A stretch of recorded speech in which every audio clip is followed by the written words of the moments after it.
Hyderabad central యూనివర్సిటీకి సంబంధించిన భూముల వ్యవహారంలో సుప్రీంకోర్టు నిన్న రాష్ట్ర ప్రభుత్వానికి గట్టిగానే వార్నింగ్ ఇచ్చింది. ఒక రకంగా చెప్పాలంటే ఒక చెంపపెట్టు లాంటి తీర్పు అది. ఒకసారి చూద్దాం దానికి సంబంధించిన వార్తలు. ఇదిగో, మా ఆదేశాలు పాటించకపోతే సిఎస్ జైలుకే, అక్కడి చెరువు దగ్గర నిర్మించే తాత్కాలిక జైలుకు వెళ్తారు. ఒకవేళ సుప్రీంకోర్టు ఇచ్చినటువంటి ఆదేశాలు కనుక పాటించకపోతే చీఫ్ సెక్రటరీ జైలుకు పోతుంది.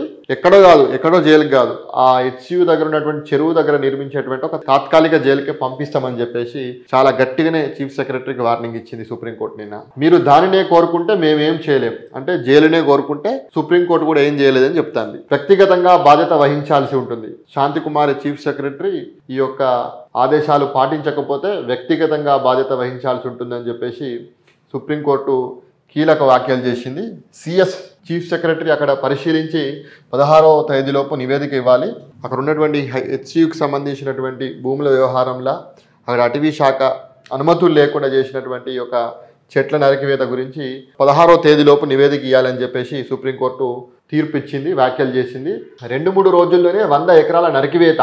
హైకోర్టు రిజిస్ట్రార్ నివేదికలో విస్తుపోయే అంశాలు, నెమళ్ళు జింకలు పారిపోయినట్లు ఫోటోలున్నాయి. తదుపరి ఆదేశాలు వచ్చేదాకా పనులద్దు సుప్రీంకోర్టు. 2-3 రోజులైనా ఒక 100 ఎకరాలు ఎట్లా మీరు నరికేస్తారు? హైకోర్టు రిజిస్ట్రార్ నివేదికలో చాలా విస్తుపోయే అంశాలు వచ్చినాయి. నెమళ్ళు జింకలు పారిపోయినట్లు కూడా ఫోటోలు ఉన్నాయి. తదుపరి ఆదేశాలు వచ్చేదాకా ఎటువంటి చర్యలు చేపట్టద్దని చెప్పేసి సుప్రీంకోర్టు నిన్న రాష్ట్ర ప్రభుత్వానికి అల్టిమేటం ఇచ్చింది.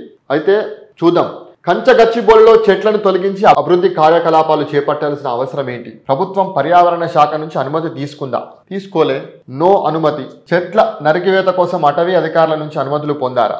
పొందలేదు. ఒక చెట్టు 3 మీటర్ల కంటే ఎక్కువ ఉంటే దాని యొక్క పొడవు ఖచ్చితంగా అటవీ శాఖ నుంచి అనుమతి తీసుకోవాలి ఎవరైనా కానీ పెద్ద పెద్ద చెట్లు ఒక 2-3 రోజులనే 100 ఎకరాలలో ఉన్నటువంటి చెట్లను నరికేసారు. ఎక్కడ ఒక పర్మిషన్ లేదు, ఏది లేదు ప్రభుత్వానికి.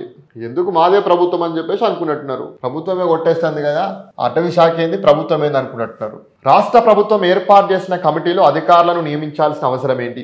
వారికి అడవుల గురించి ఉన్న అనుభవం ఏంటి? అసలు అడవి అనుకుంటలేరు కదా దాన్ని వాళ్ళు. అదేదో 400 ఎకరాల చెట్లు మొలిచినాయి ఖాళీగా వదిలేస్తాయని చెప్పేసి అనుకుంటున్నారు. సుప్రీంకోర్టే తీర్పిచ్చింది. ఆ తీర్పు మరి అటవీ శాఖ అధికారులకు తెలుసో తెలియదో, మరి రాష్ట్ర ప్రభుత్వానికి తెలుసో తెలియదో. 120 ఎకరాల కంటే ఎక్కువ మొత్తంలో చెట్లు కనుక్కుంటే కనుక అది ఖచ్చితంగా అడవిగా గుర్తించాలని చెప్పేసి సుప్రీంకోర్టు తీర్పు ఇచ్చింది. ఇది ఎంత ఉంది? 400 ఎకరాలలో ఉన్నది. అంటే అట్లున్నది మన ప్రభుత్వం.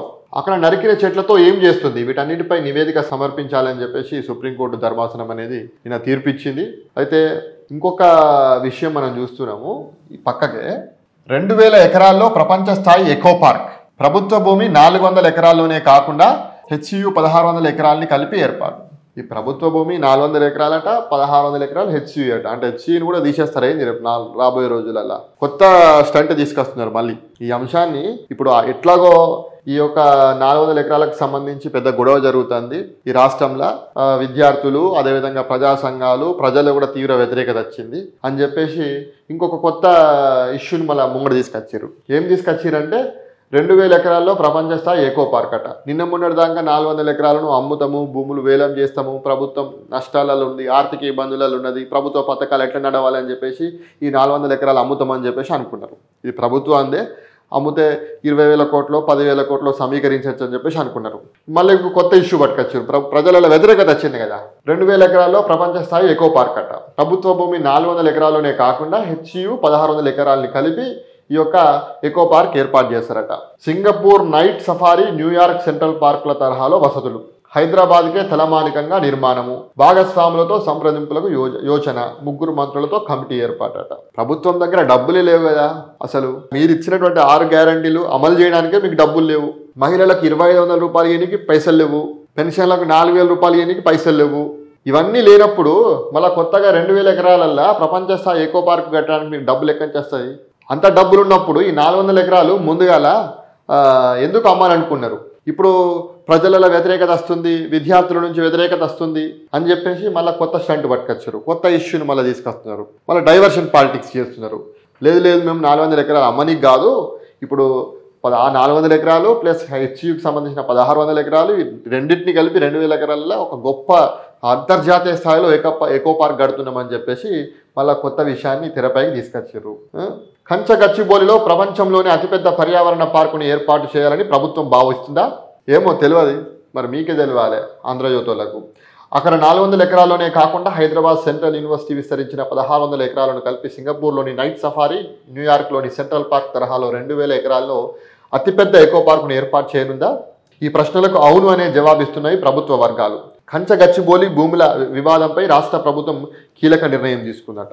రాష్ట్ర ప్రభుత్వము ఈ యొక్క వివాదం సద్దుమనగాలంటే ఈ 400 ఎకరాలలో మేమేం చేయము, అట్లనే వదిలేస్తాము, హైదరాబాద్ సెంట్రల్ యూనివర్సిటీకి సంబంధించిన భూమిగానే ఉంటుందని చెప్తే ఆ వివాదం సద్దుమనుగుతుంది. లేదు మేము 400 ఎకరాలు కాదు, ఇంకా మిగిలినటువంటి 1600 ఎకరాలను కూడా మేము తీసుకొని దాన్ని ఎకో పార్క్ చేస్తామంటే ఇక్కడ ఊకునటోళ్ళు ఎవరు లేరు. ఇవాళ హైదరాబాద్ సెంట్రల్ యూనివర్సిటీ విద్యార్థులు 400 ఎకరాల కోసం కొట్లాడారు. రేపు ఆ 1600 ఎకరాలను కూడా తీసుకుంటా అంటే హైదరాబాద్ సెంట్రల్ యూనివర్సిటీ విద్యార్థులే కాదు, రాష్ట్రంలో ఉన్న అన్ని యూనివర్సిటీల విద్యార్థులు ఏకమవుతారు. మళ్ళొక తెలంగాణ ఉద్యమం ఎట్లయితే తయారైందో రాష్ట్రం అంతటా అట్లా తయారైతుంది ఈ యొక్క హైదరాబాద్ సెంట్రల్ యూనివర్సిటీకి సంబంధించిన భూములు తీసుకుంటే కనుక. మీకు ఎక్కడ దొరకలేదా? ఈ 2000 ఎకరాలు హైదరాబాద్ సెంట్రల్ యూనివర్సిటీ భూములు దొరికినాయా? మీ కొడంగల్ సైడ్ ఉన్నాయి కదా బాగానే భూములు, అది తీసుకోరి. మీరు పెడుతున్నటువంటి 4th సిటీ దగ్గర మీకు భూములు లేవా? అక్కడ మీరు కొనుక్కున్నారు కదా 4th సిటీ వస్తుందని చెప్పేసి 100 ఎకరాలు మీరు కొనుక్కొని పెట్టుకున్నారు కదా, ఆ భూములలో వేయండి, ఎకో పార్క్ పెట్టండి. ఇగో ఇంకొక కొత్త ముచ్చడి చెప్తాడు మనోడు కేటీఆర్. అక్కడ అంగుళం కూడా కొనకండి, 3 ఏళ్ల తర్వాత అధికారం మాదే, ఆ భూములన్నీ వెనక్కి తీసుకుంటాం, 400 ఎకరాల్లో ఎకో పార్కుని ఏర్పాటు చేస్తాం. వీళ్ళేమో 2000 ఎకరాలలో ఏర్పాటు చేస్తా అంటారు, వీళ్ళేమో 400 ఎకరాలలో ఎకో పార్క్ని ఏర్పాటు చేస్తా అంటారు. రేవంత్ రియల్ బ్రోకర్లా కాదు, మనిషిలా ఆలోచించు. సంజయ్ తంబాకు నమలడం కాదు, పర్యావరణం గురించి తెలుసుకో. బీఆర్ఎస్ వర్కింగ్ ప్రెసిడెంట్ కేటీఆర్ విమర్శలు. ఇంకోటి చూస్తున్నాం, బీఆర్ఎస్ ఐటీ సెల్ ఇన్ఛార్జీలపై కేసులు, మంచిగా పెట్టారు కేసులు. వీళ్ళు ఏం చేస్తున్నారంటే హైదరాబాద్ అక్కడ ఉన్నటువంటి వాస్తవాలు కాకుండా ఓవర్ యాక్షన్ చేస్తున్నారు.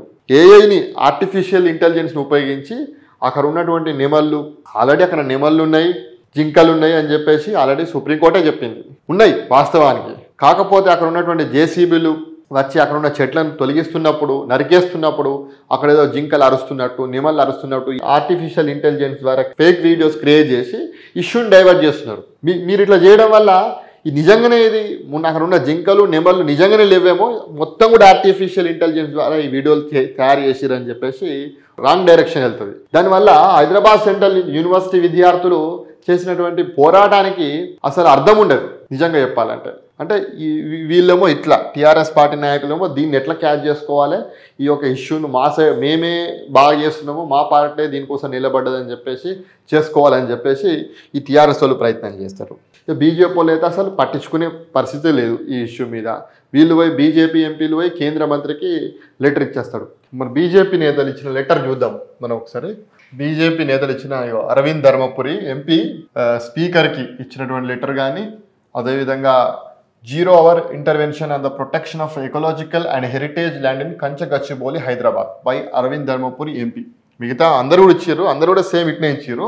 I rise today to draw the urgent attention of this house to a matter of grave concern, the Telangana government decision to action nearly 400 acres of ecologically sensitive land in Kanchagachibowli, Hyderabad. This land, which is home to unique rock formations, rich biodiversity and vital green cover, plays a critical role in maintaining the environmental balance of our city. ఇప్పుడు చూడండి, the area located near the University of Hyderabad, located near the University of Hyderabad అంటే Hyderabad central యూనివర్సిటీకి nearly ఉన్నది ఇది అని చెప్పేసి వీళ్ళు చెప్తున్నారు. ఏమని ఇవ్వాలి అసలు? The land belongs to university of Hyderabad అని చెప్పేసి వీళ్ళు లెటర్ ఇవ్వాలి. అంటే భారతీయ జనతా పార్టీ నేతలు కూడా ఏం చెప్తున్నారు, ఇది హైదరాబాద్ సెంట్రల్ యూనివర్సిటీకి సంబంధించింది కాదు, హైదరాబాద్ సెంట్రల్ యూనివర్సిటీకి దగ్గరలో ఉంది ఈ యొక్క ల్యాండ్ అని చెప్పేసి వీళ్ళు ఇచ్చిన లెటర్లో, వీళ్ళు కేంద్ర మంత్రులకు ఇచ్చినటువంటి లెటర్లో ఇట్నే ఉంది, స్పీకర్కి ఇచ్చినటువంటి లెటర్లో కూడా ఇట్లే ఉంది. అంటే భారతీయ జనతా పార్టీ నేతలేమో ఒకవైపేమో ఈ ఇష్యూ ఇట్లా చెప్తారు, ఇంకా బీఆర్ఎస్ పార్టీ నేతలు ఈ ఇష్యూను ఇంకా కొంచెం ఎక్కువ చేసి దీన్ని ఎట్లా మా బీఆర్ఎస్ పార్టీ వైపు తిప్పుకోవాలి, మేమే దీన్ని ఇట్లా చేసినామని చెప్పేసి ఎట్లా ఎక్కువ కావాలనేటువంటి విధంగానే బీఆర్ఎస్ చూస్తుంది. దీన్ని పరిష్కరించాలని చెప్పేసి బీఆర్ఎస్ పార్టీ చూడదు. అందుకే ఏ వీడియోలు చేసి ఇంకా కొంచెం ఎక్కువ చేస్తున్నారు. అందుకే వాళ్ళ మీద కేసులు కూడా అయినాయి. బీఆర్ఎస్ ఐటీ సెల్ ఇన్ఛార్జీలపై కేసులు, కంచగచ్చిబౌలిపై ఫేక్ వీడియోలు సృష్టించారని ఎన్ఎస్యుఐ ఫిర్యాదు, మంచిగా ఇచ్చింది. కొంతం దిలీప్ క్రిషాంక్లపై కేసు నమోదు. హెచ్సియు వ్యవహారంపై సచివాలయం ముట్టడికి వామపక్ష విద్యార్థి సంఘాల యత్నం. మొత్తం కూడా తెలంగాణ రాష్ట్రంలో హైదరాబాద్ సెంట్రల్ యూనివర్సిటీకి సంబంధించిన ఇష్యూ నడుతుంది. ఒకవైపు బీఆర్ఎస్ ఏమో ఇట్లున్నది, బీజేపీ ఏమో కేంద్ర పెద్దలతోటి ఏదో లెటర్లు ఇస్తున్నది, కాంగ్రెస్ పార్టీ ఏమో దీని నుంచి ఎట్లా బయటపడాలని చెప్పేసి ఎకో పార్క్ అని చెప్పేసి మళ్ళీ కొత్తగా పట్టుకొచ్చింది. దీన్ని అల్టిమేట్గా ఏం లేదు, దీని యొక్క విషయం సద్దుమని కాదంటే ఖచ్చితంగా ప్రభుత్వం ఏం చేయాలంటే ఈ 400 ఎకరాలను హైదరాబాద్ సెంట్రల్ యూనివర్సిటీకి ఇచ్చేసేసి ఖచ్చితంగా లాఠీ చార్జ్ చేసినటువంటి విద్యార్థులను ఆదుకొని వాళ్ళకి క్షమాపణ చెప్తే అయిపోతుంది వీడికి కథ. దీన్ని ఇంతకంటే ఎక్కువ చేసుకుంటా అంటే సుప్రీంకోర్టు ఊకోదు, ప్రజలు ఊకోరు, యూనివర్సిటీ విద్యార్థులు ఊకోరు, తెలంగాణ సమాజం కూడా ఊకోరు. రేవంత్ రెడ్డి కొంచెం ఆలోచించుకోవాలి. ఇంకా 3 ఏళ్ళు 4 ఏళ్ళు 10 ఏళ్ల పాటు ముఖ్యమంత్రిగా ఉండాలనుకుంటున్నట్టు రేవంత్ రెడ్డి ఇలాంటి అనాలోచితమైన నిర్ణయాలు, అప్పటిదప్పుడే నిర్ణయాలు తీసుకొని అప్పటిదప్పుడే జేసీబీలను పుక్రీలను పంపించేసి ఇట్లా చెట్లను నరికేస్తే ఇంకా ప్రభుత్వం మీద వ్యతిరేకత వస్తుంది.